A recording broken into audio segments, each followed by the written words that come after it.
It's anti-Semitism immediately. So Poland has a problem of overcoming this image here. The new Polish government, which is not a very attractive one, has nonetheless been working very hard to try to build good relations with Washington, to be friendly with Israel, to show that it's a good guy, and so on these subjects. And now suddenly someone comes along and says to the Polish Consul General in New York, you know, Tony Judt is a very controversial character. He's anti-Israel. His remarks, some people think, are anti-Semitic. Are you sure you want to have him? Bad for your image, bad for your diplomacy. But why would the Poles stand up heroically for my right to speak? They have bigger concerns, so I don't blame them.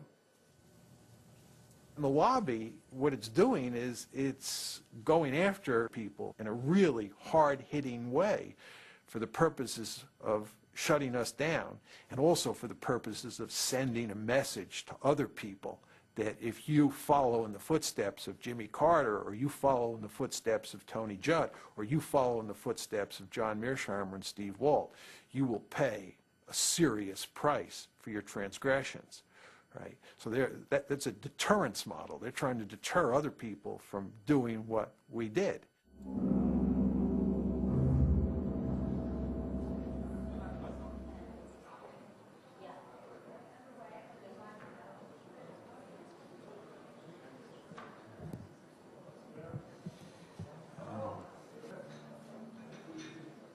I was wondering if you can comment on the fact that in the press in the United States you are called an anti-Semite and demonizing the Jewish state concerning Human Rights Watch reporting in the Lebanon war.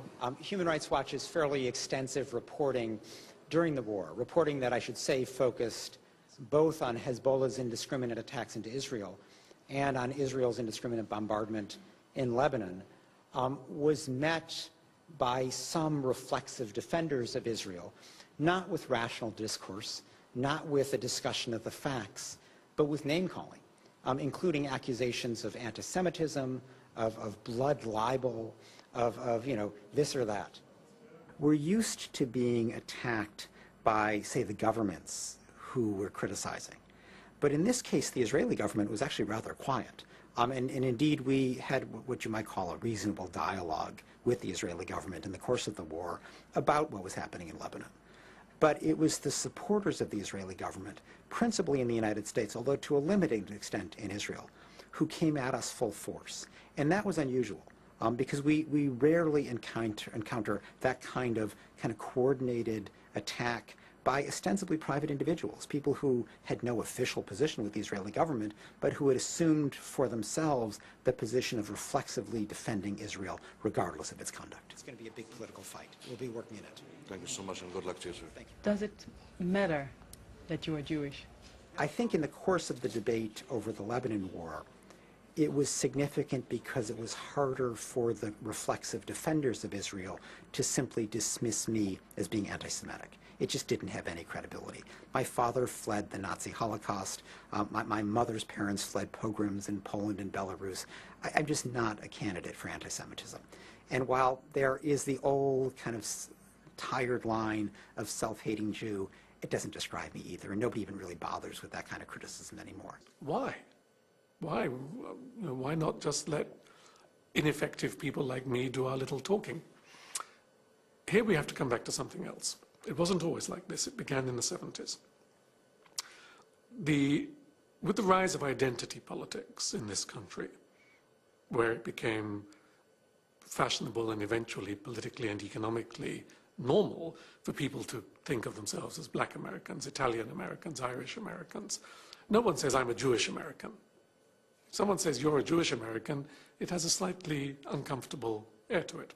But they have to have an identity, the sense of the need to have the same kind of cultural identity as Italian Americans or Black Americans or Hispanic Americans have, has created in the American Jewish community two external identification tags.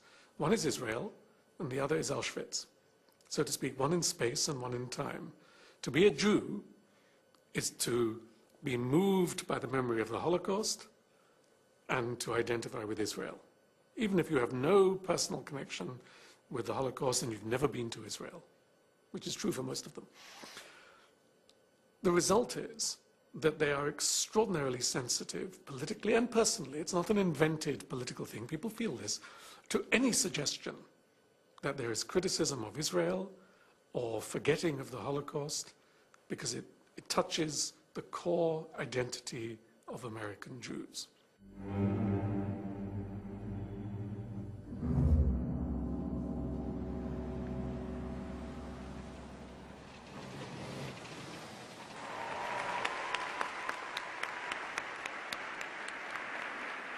The State of Israel was the dream of your ancestors, made a reality by your grandparents and your parents.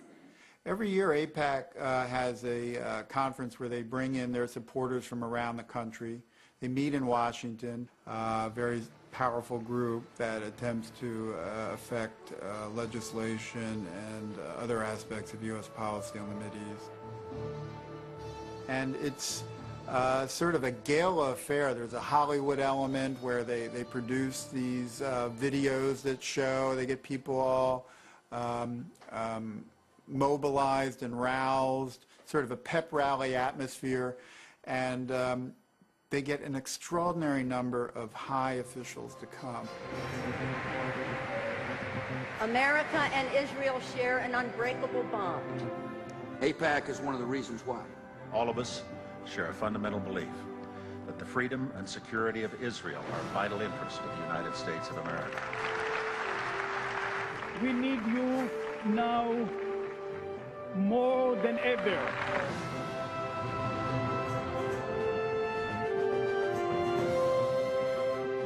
It's become like it's a ritual where the officials have to go to sort of show that they are on AIPAC's side.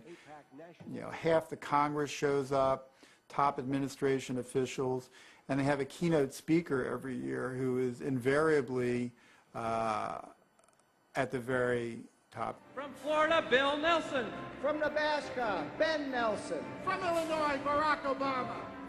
From Arkansas, Martin Pryor. Can we have a picture first, please? Hey.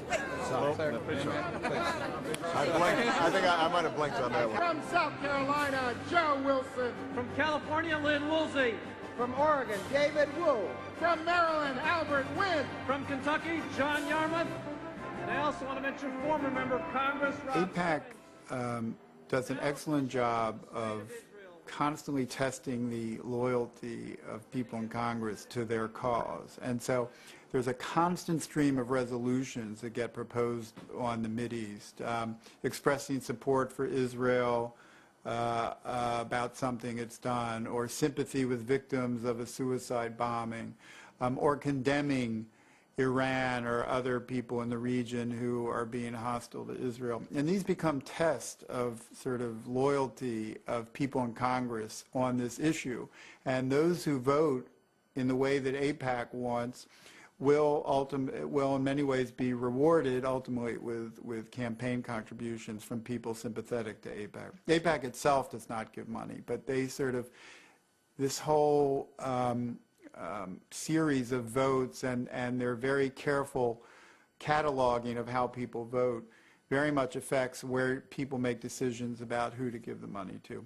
Money does not flow into a particular congressman's coffers or a senator's coffers unless he supports positions taken by the lobby. That's their first, I think, major influence is money.